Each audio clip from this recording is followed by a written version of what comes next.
Mesdames, Messieurs, soyez les bienvenus à votre télévision APSI et dans votre magazine Justice et Promotion. Comme vous le savez, dans cette émission, nous parlons des droits. Comme on dit, nul n'est censé ignorer la loi. Et grâce à l'ASBEL, les Salomon Justice et Promotion, nous avons ce bénéfice de vous enseigner les droits avec trop de simplicité pour la compréhension de tout le monde. Et par les truchements de Maître José Yombo Chimpangla, qui est notre intervenant permanent. Maître José, soyez bienvenus et bonsoir. Bonsoir à vous aussi, merci. Je suis content que l'ASBEL se porte bien.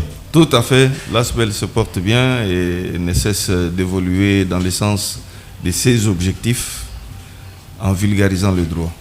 Alors, lors de l'émission passée, nous avons parlé de l'organisation du domaine foncier en République démocratique du Congo.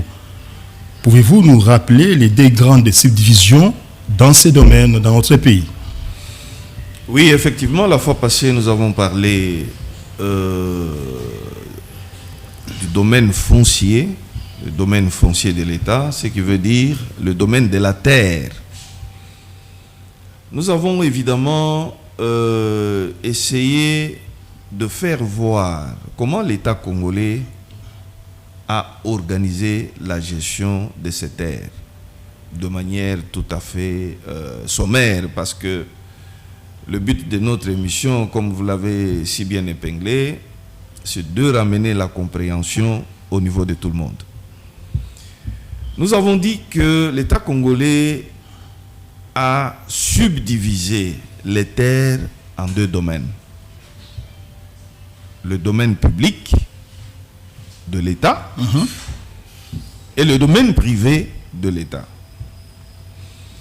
Le domaine public de l'État, c'est un domaine que nous avons dit en quelque sorte intouchable. Ouais. C'est le domaine... Le mot est fort, intouchable. Oui. Ça veut dire que l'État ne concède pas ce domaine, il ne le vend pas aux gens, il ne concède aucun droit là-dessus. Bien sûr, moyennant certaines conditions, il peut en arriver que le domaine public de l'État puisse revenir entre les mains des particuliers. Nous avons retenu une caractéristique principale du domaine public de l'État. C'est un domaine réservé à l'usage du public ou des services publics. Ça veut dire que la route, l'avenue est utilisée par le public. Personne ne peut acheter, personne ne peut vendre, personne ne peut empêcher la jouissance d'une avenue. C'est le domaine public. Il en est de même d'un service public. Par exemple, un hôpital. Lorsque un terrain, une portion de terre, regorge des installations au service du public, cette terre relève du domaine public de l'État. Donc, on ne peut pas accorder des droits aux particuliers. Les droits de concession, par exemple, aux particuliers qui peuvent en jouir individuellement. Donc, c'est le domaine public de l'État. C'est un domaine à usage public, service public. Nous avons, d'autre part, les terres du domaine privé de l'État. Dans le domaine privé de l'État, l'État se comporte aussi comme un particulier qui peut donner en jouissance les terres, qui peut le faire louer, qui peut le concéder à des individus. C'est-à-dire un particulier, un certain monsieur Clément, qui se présente devant l'État et qui dit non, je suis fatigué de la location, du bail, non, je veux être propriétaire chez moi. L'État, accordez-moi une portion de terre. Ces terres-là sont les terres du domaine privé de l'État. Voilà en quelque sorte les deux grandes subdivisions du domaine foncier. Voilà. S'agissant des terres, un téléspectateur nous a interpellé pour dire que le lotissement du domaine privé est l'affaire du ministère de l'Urbanisme et non des Affaires foncières. Qu'en dites-vous? Bon, il a totalement raison. Il a totalement raison en ce que lorsque les terres sont incultes, c'est que je n'ai pas peut-être précisé lors de l'émission passée. Alors vous avez l'occasion de préciser. Oui. Il y a des services techniques qui doivent voir la concession, qui doivent étudier comment les eaux seront-elles ruisselées. Est-ce qu'on peut construire? Quel type de construction? Les avenues. Quelle largeur des avenues? Les caniveaux. On va les construire où? C'est ça qu'on appelle les avis urbanistiques. Vous verrez qu'en principe, le ministère de l'Urbanisme intervient en amont avec ses avis urbanistiques avant que les affaires foncières ne puissent venir sur le terrain. Mais le service ou les avis urbanistiques sont des services à proprement parler que la population ne voit pas. Vous comprenez? Ouais. C'est des arrêtés, c'est des écrits, c'est des procès-verbaux. On dit oui, on peut y habiter. Oui, on peut accorder des parcelles. C'est ainsi que c'est un aspect que j'avais sciemment occulté. Pourquoi? Parce que l'individu qui a besoin d'une parcelle qui descend dans la concession ne va pas voir les services de l'urbanisme. Il ira vers les services des affaires foncières. Mais les services des affaires foncières, pour procéder, ont besoin des avis urbanistiques qui viennent avant qu'ils ne se mettent dans la distribution des terres. Donc, je disais qu'il a pleinement raison que de dire, en amont, c'est d'abord les services de l'urbanisme et ensuite les services des affaires foncières. Pourrions-nous aborder l'un des aspects les plus importants du domaine foncier privé par rapport à la jouissance des terres? Est-ce que tout le monde peut avoir des terres en République démocratique du Congo? Si tout le monde peut avoir des terres en République démocratique du Congo, j'ai dit oui. Tout le monde peut avoir une parcelle. Ce n'est pas interdit. N'est-ce pas? Bon, ça suppose bien sûr que c'est des individus qui ont une bonne santé mentale. Parce qu'un fou ne peut pas aller... un mineur, ils ne peuvent pas aller acheter une parcelle. N'est-ce pas? Donc, hormis cette catégorie-là, tout le monde peut avoir des terres en République démocratique du Congo. Est-ce que les étrangers peuvent-ils avoir aussi des terres comme les nationaux? Oui, là, c'est la nuance qu'il faut apporter. Il y aurait une différence. Je dis bien, ils peuvent, nationaux comme étrangers, comme avoir des terres en République démocratique du Congo. Mais seulement, il y a deux façons par lesquelles l'État concède les terres aux individus. Vous verrez que pour le Congolais, personne physique, il y a un contrat qu'on appelle concession perpétuelle. Concession perpétuelle. Concession perpétuelle. Ce sont des concepts à retenir, hein? N'est-ce pas? La conception perpétuelle permet aux Congolais de jouir de sa portion de terre de manière perpétuelle, non limitée par le temps. Donc, de manière continue. De manière continue. Ok. Non limitée dans le temps. Donc, dans cette façon de concéder, l'État dit, c'est votre terre. Vous pouvez en jouir comme vous voulez. Et même quand vous mourrez, vos enfants peuvent continuer à en jouir. C'est la concession perpétuelle.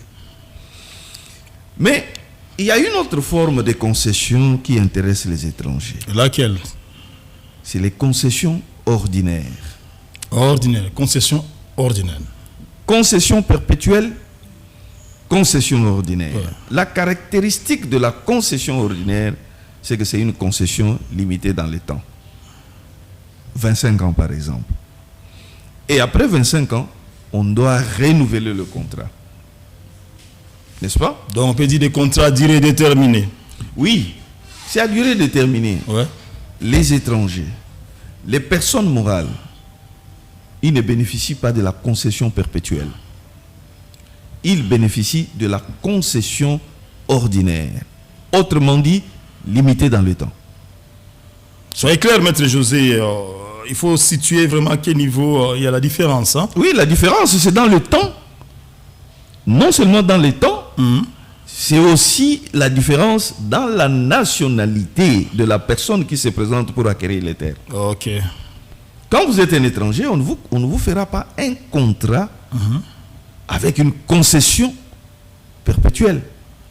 Dès que vous dites, vous verrez que dans les fiches que vous remplirez, Ouais. on demande de la nationalité. Ce n'est pas un fait du hasard. Déjà, les services de l'État veulent savoir quel type de contrat on peut vous accorder. Dès que vous écrivez nationalité zambienne, libanaise, ainsi de suite, on exclut d'emblée la concession perpétuelle. On vous catégorise parmi les personnes qui peuvent bénéficier de la concession ordinaire. Ce sont des critères alors spécifiques. Tout à fait. Alors, la particularité de la concession ordinaire, c'est que c'est limité dans le temps. C'est limité dans le temps. C'est réservé aux étrangers. C'est réservé aux personnes morales. Mais, je signale, il faut noter. Ouais. Mais oui, allez-y. Oui, Il faut noter que le Congolais peut aussi obtenir une concession ordinaire.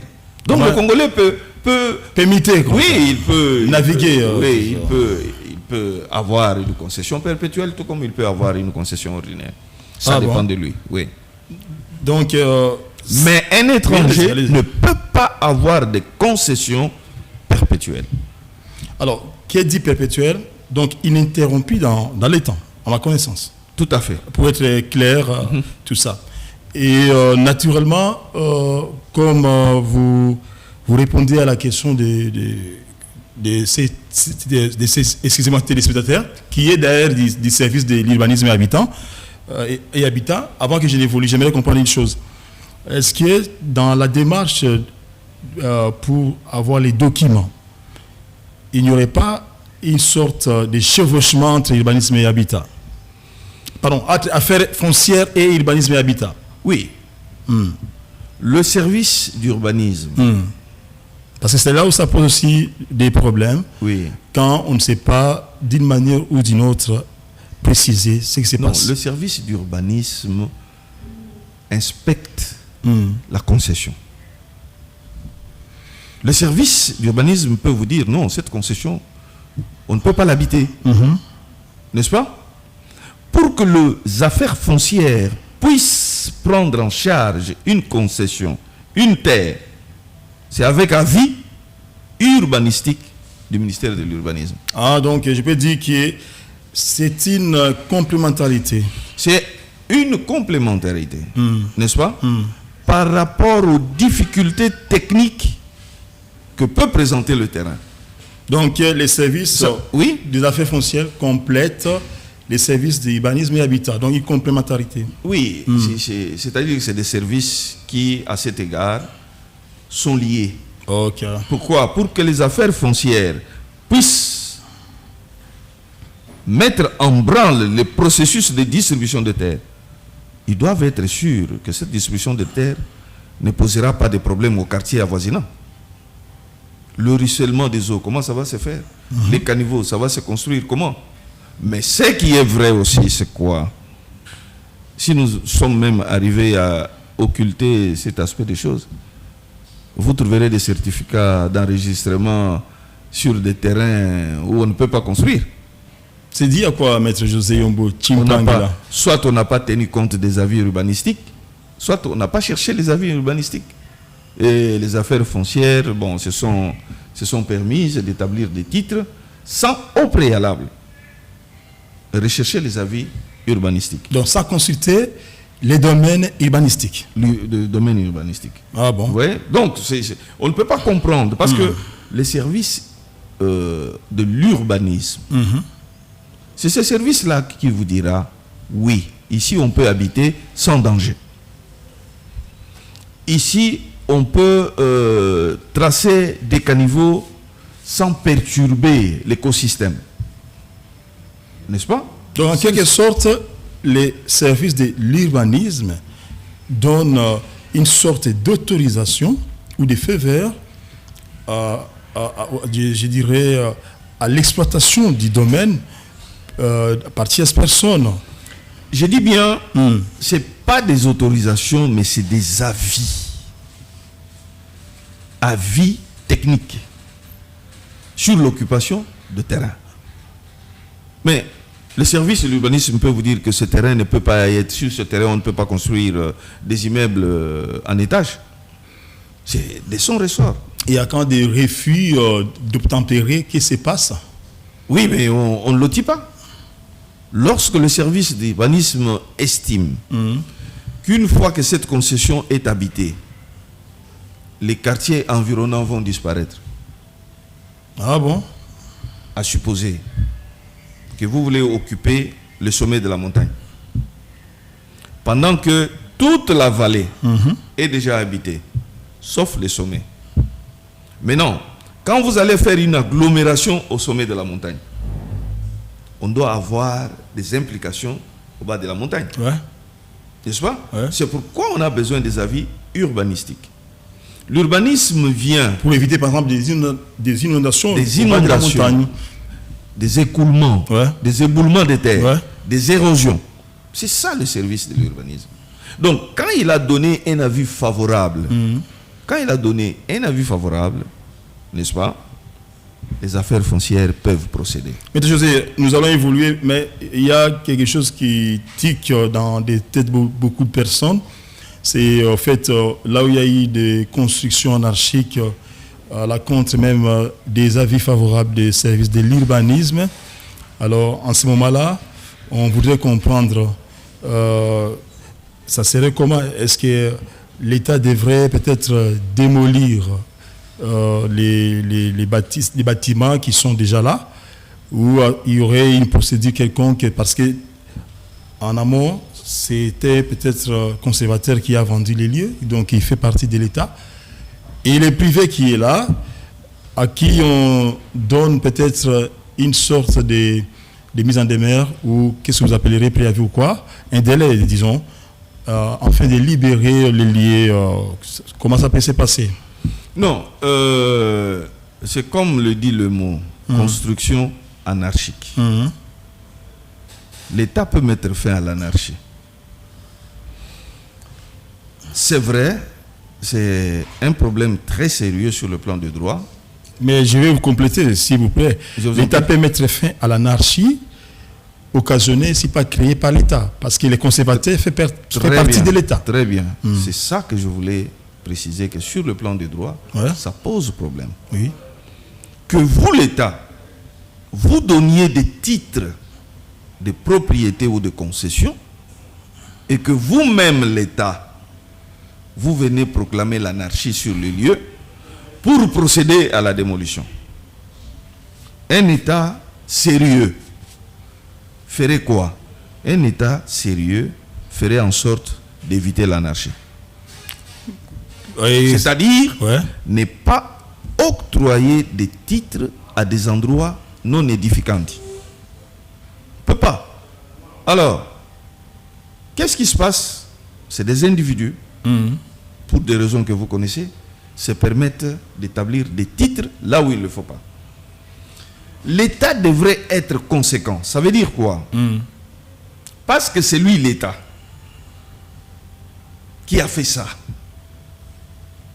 De prime abord, il faut sanctionner la personne qui a donné ce titre. Oui. Et ensuite, vous devez, en tant qu'État, indemniser. Voilà. Vous devez indemniser. Parce que c'est vous l'État. Dès lors que les personnes qui sont venues sur les lieux n'ont pas fraudé, ça aussi c'est quelque chose. Les personnes sont passées par l'État. Voilà. Dès lors qu'ils n'ont pas fraudé, je vous donne un exemple. Allez-y. Une personne convoitant une concession donnée, il met les moyens pour que l'urbanisme intervienne. N'est-ce pas? Mais il s'avère que l'urbanisme est déjà intervenu sur ces lieux en donnant des avis défavorables. Mais on retrouve que non. Le monsieur a pu obtenir des favorables là où l'urbanisme avait déjà donné des avis défavorables. Qu'est-ce qui s'est passé? C'est que la personne doit avoir corrompu. Là, il y a faute, il y a fraude. Voilà que la personne avec ses avis favorables, il va vers le ministère des Affaires foncières, obtient les titres, n'est-ce pas? Les mêmes affaires foncières ont le premier avis défavorable. Il obtient les titres et il va construire. Vous êtes un acquéreur de mauvaise foi. Lorsqu'il est établi qu'il y a eu la fraude dans l'acquisition de ces certificats ou des titres, il y a eu corruption, l'État va démolir sans indemniser. Là, c'est clair. Très clair. Parce que c'est la personne qui a provoqué ça. Tout à fait. Alors, dans les domaines des concessions perpétuelles, naturellement, il y aurait des causes qui mettent fin à cette concession. Ça se passe aussi comme ça. Oui, tout à fait. C'est un problème très important. Quelles sont les causes? Les concessions perpétuelles sont perpétuelles. Mais cependant, il y a des exceptions qui peuvent faire que on interrompe ce caractère perpétuel. Je vais vous les citer. Allez-y. La première des causes qui peut interrompre le caractère perpétuel de la concession, c'est l'expropriation pour cause d'utilité publique. L'expropriation pour cause d'utilité publique. Ah bon? Donc, vous êtes propriétaire. Mais parce que il y a un besoin public qui s'impose, l'État peut interrompre le caractère perpétuel. Même si vous êtes en règle. Même si vous êtes en règle. Vous payez le loyer, vous payez tous les taxes. Rien à reprocher. Rien à reprocher. Mais l'État vient vous dire, on doit exproprier. C'est une notion tellement importante que je vous aurais suggéré qu'on revienne en détail au cours d'une émission. Concernant l'expropriation. Là, l'expropriation déjà, on promet à nos téléspectateurs que, disons, la semaine prochaine, on va revenir sur ça. Parce que Maître José les réclame et ça c'est bien, c'est un expert en matière des droits. Quand il réclame comme ça, c'est qu'il y a vraiment beaucoup de choses à apprendre dedans. Oui, l'expropriation pour cause d'utilité publique, c'est comme le dit le mot, c'est une expropriation au bénéfice du public ou au bénéfice d'un service public. Ça veut dire quoi? Ça veut dire que l'État ne peut pas exproprier un particulier pour donner la parcelle à un particulier. Ah bon? Là, ça devient sérieux. Oui, il ne peut pas le faire. Donc, dès qu'il y a déjà quelqu'un qui est là-bas, qui a son contrat, l'État ne peut plus venir dire, écoutez, je vous exproprie pour donner à quelqu'un d'autre. Alors, ça devait se passer comment? Non, c'est pour cause d'utilité publique. Concrètement. Non, pour cause d'utilité individuelle ou particulière. Non, pas du tout. Là, l'État porterait atteinte à un droit garanti. N'est-ce pas? L'État ne peut exproprier que pour une cause d'utilité publique. Par exemple, la route. Ça, on a vu. Hein? Donc, quand vous prenez l'axe où les tronçons allant des Sosimat jusqu'à ce qu'on appelle le magasin, donc la route qui n'était pas large. Oui. Alors, l'État a dit exproprier quelques mètres là, mais en payant.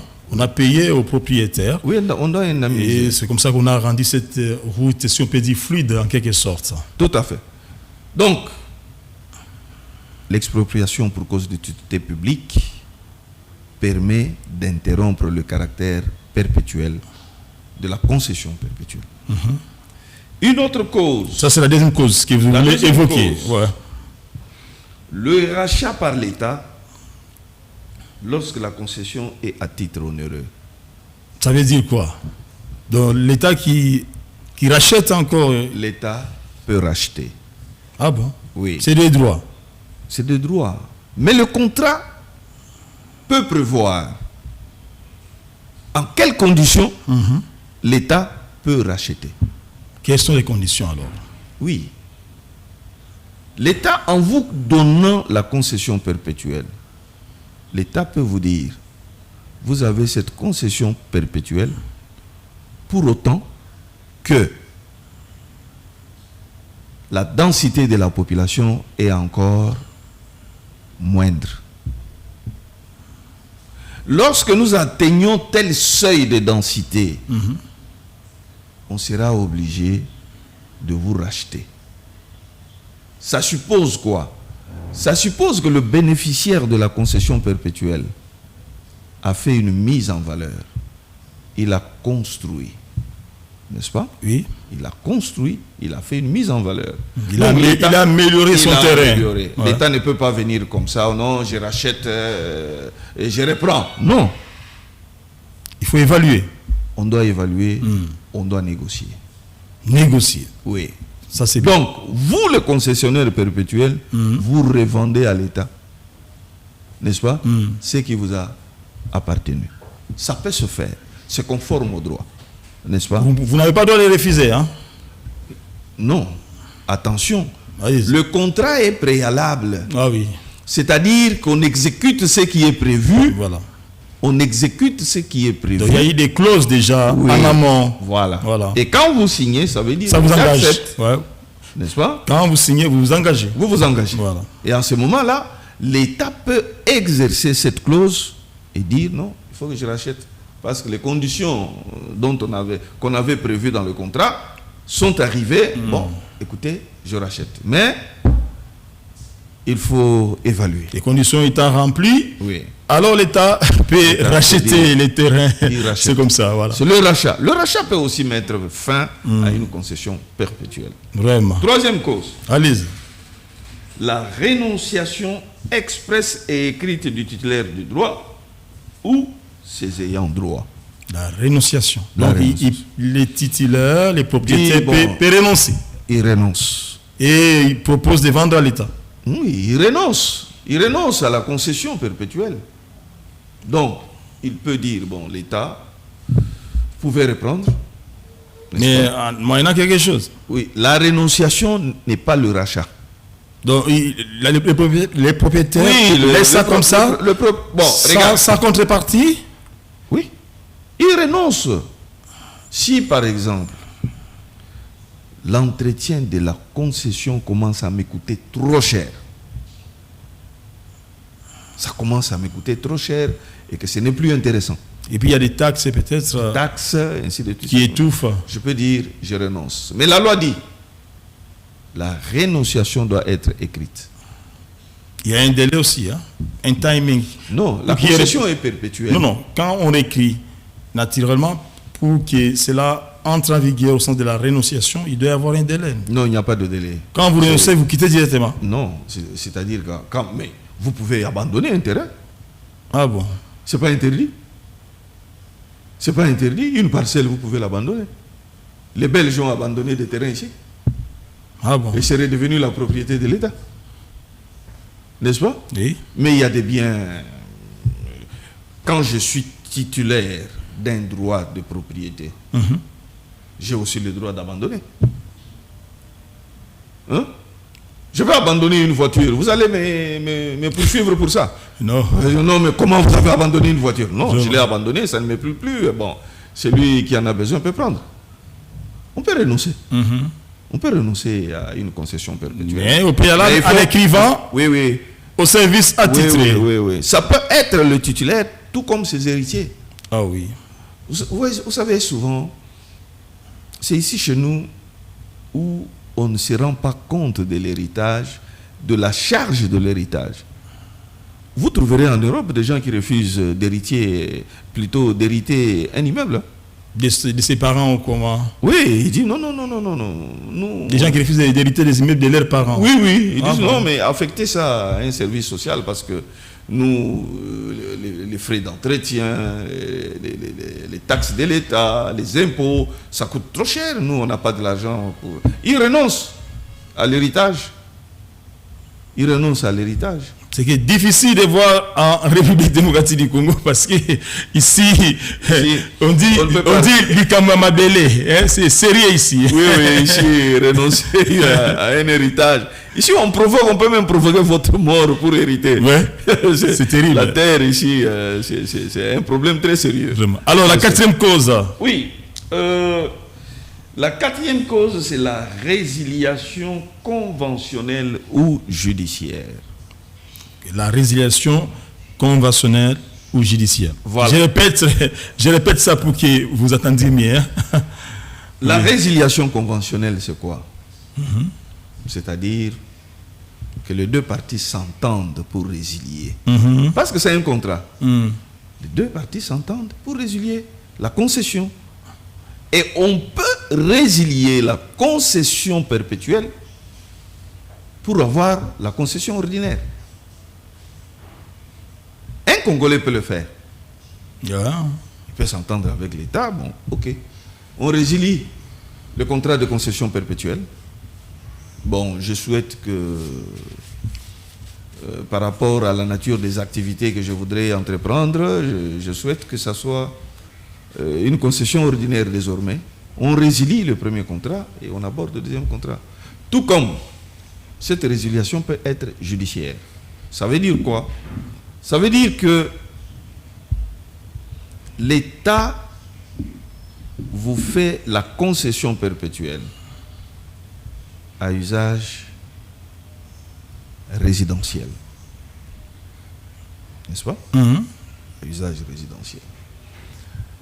Qu'est-ce que vous faites? Vous en faites un marché public. Ça serait permis? Non, mais c'est ça justement. On vous a fait la concession perpétuelle pour en faire une résidence. C'est ça l'affectation du contrat qui vous unit à Ça a été clair au départ. Maintenant, qu'est-ce que vous faites? Vous transformez votre maison en marché public. Vous mettez des étalages, les gens commencent à venir louer chez vous et vous percevez le loyer. L'État peut dire non. Évacuez.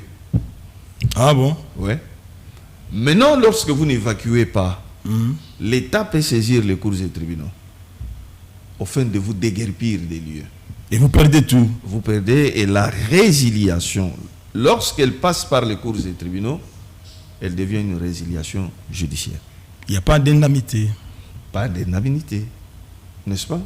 Donc, vous n'avez pas accompli les conditions de la condition perpétuelle, de la concession perpétuelle.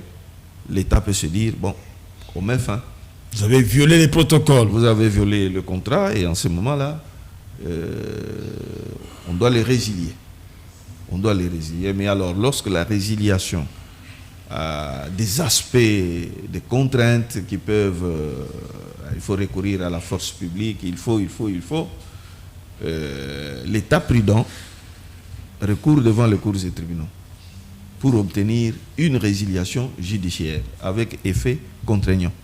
C'est-à-dire, lorsque vous refusez de quitter les lieux, eh ben, l'État peut venir et vous aider à partir de force.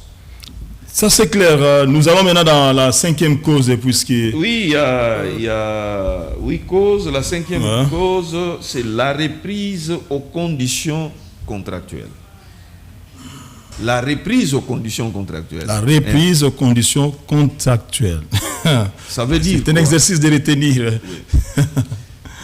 Ça veut dire que le contrat de concession perpétuelle peut prévoir quand et comment l'État peut reprendre les terres. Ah bon? Oui, les conditions, les concessions perpétuelles peuvent aussi être assorties des conditions, c'est un contrat, n'est-ce pas? Et préalablement, l'État vous dit, vous habitez sur les lieux de manière perpétuelle. Mais s'il arrive que, par suite de certains faits ou circonstances, vous devez vous sentir mal à l'aise dans la jouissance de cette concession, je la reprendrai. Mais on ne reprend pas n'importe comment. Alors, quelle serait la procédure pour reprendre? Oui, pour reprendre, l'État doit d'abord faire des mises en demeure, il doit sommer, et ensuite, il peut reprendre. Mais quelqu'un qui se sent déjà mal à l'aise, oui, c'est qu'il voudrait être quitté, mais comment il doit y avoir des mises en demeure, des sommations? Qu'est-ce qui se passe avec la loi? Quelqu'un peut être mal à l'aise, mais il veut habiter, et continuer à habiter. N'est-ce pas? Vous êtes à côté d'une centrale nucléaire que l'État vient de construire. L'État avait un projet, peut-être, de construire une centrale nucléaire. Mais il s'est fait que votre concession que vous avez obtenue est dans un rayon que les scientifiques viennent de montrer que il n'y a pas de radiation. Il y a des irradiations qui peuvent atteindre irradiation, oui. Et puis c'est dangereux. N'est-ce pas? Si ça a été prévu, l'État peut reprendre. Pour, d'une manière ou d'une autre, préserver votre santé. Préserver votre santé. Donc il y a une cause extrêmement humanitaire. Oui. Donc c'est le sens des responsabilités. Pour la sauvegarde de la vie. Pour sauvegarder la vie. D'éviter l'irradiation et d'autres causes pareilles. Oui, oui.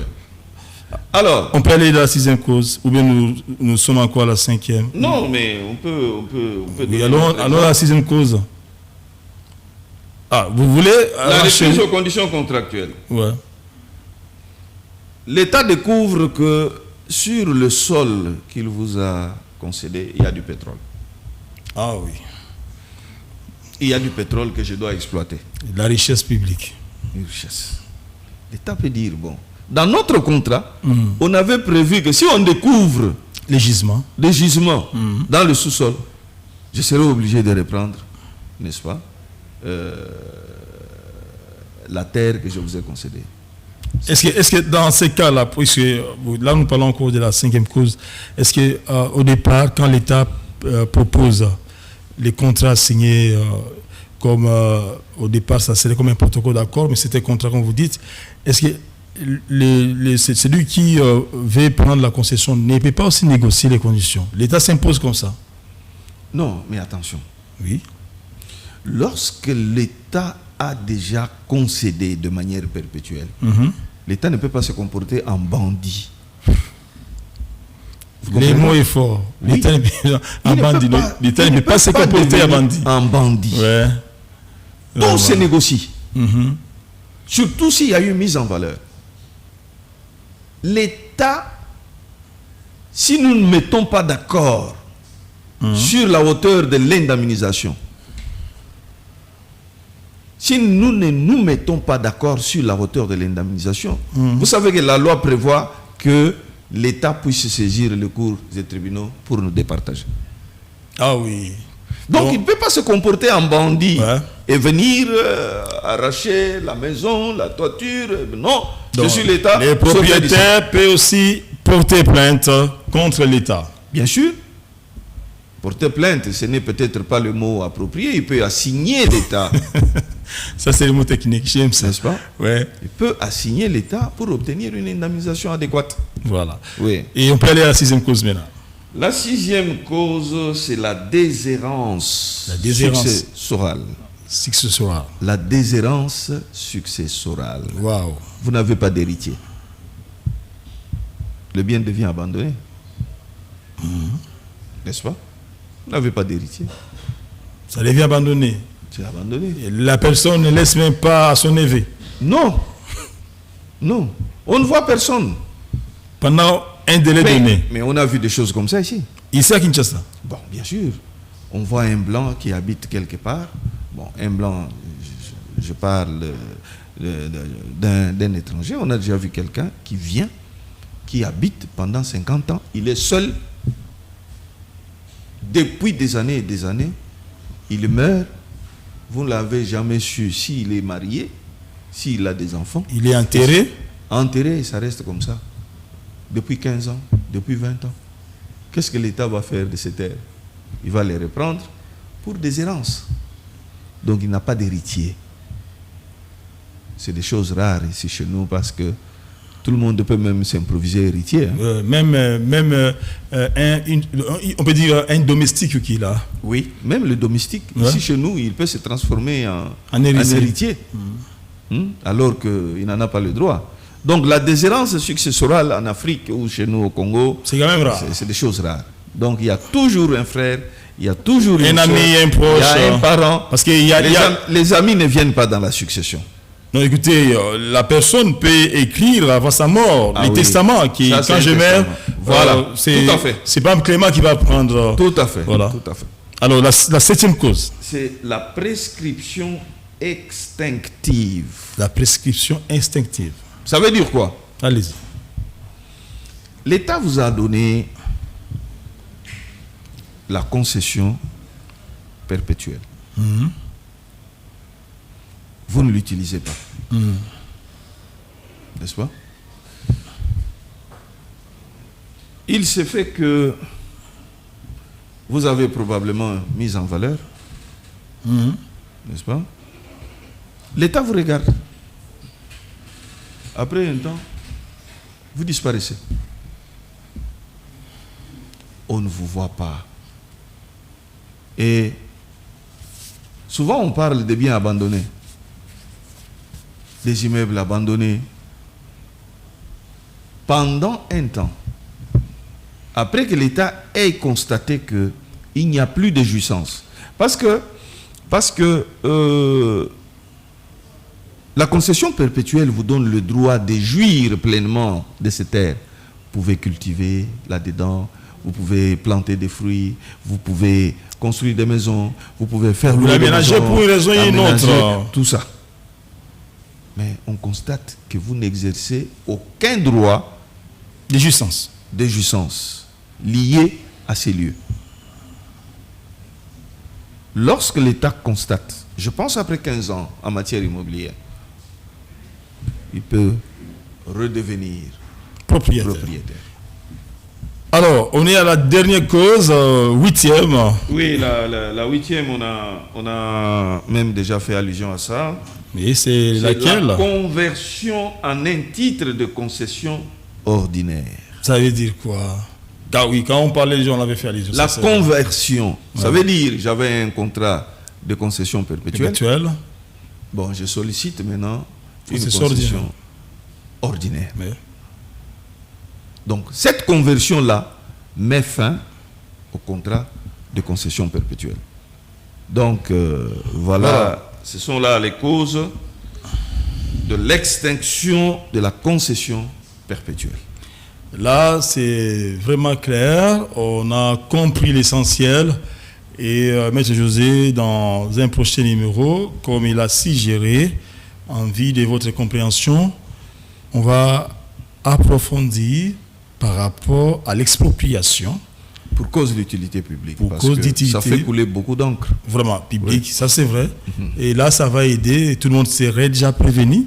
À partir de cette compréhension, Maître José, je pense qu'on peut mettre un point ou une virgule à cette émission, ce numéro aujourd'hui, pour continuer la semaine prochaine. D'accord, d'accord. Mesdames, Messieurs, ça n'est fini avec ce numéro de la deuxième partie du domaine foncier en République démocratique du Congo, dans ces magazines de justice et promotion, et par les trichements de la compréhension ou encore de l'explication de Maître José, pour votre compréhension, pour notre compréhension, À très vite. Merci.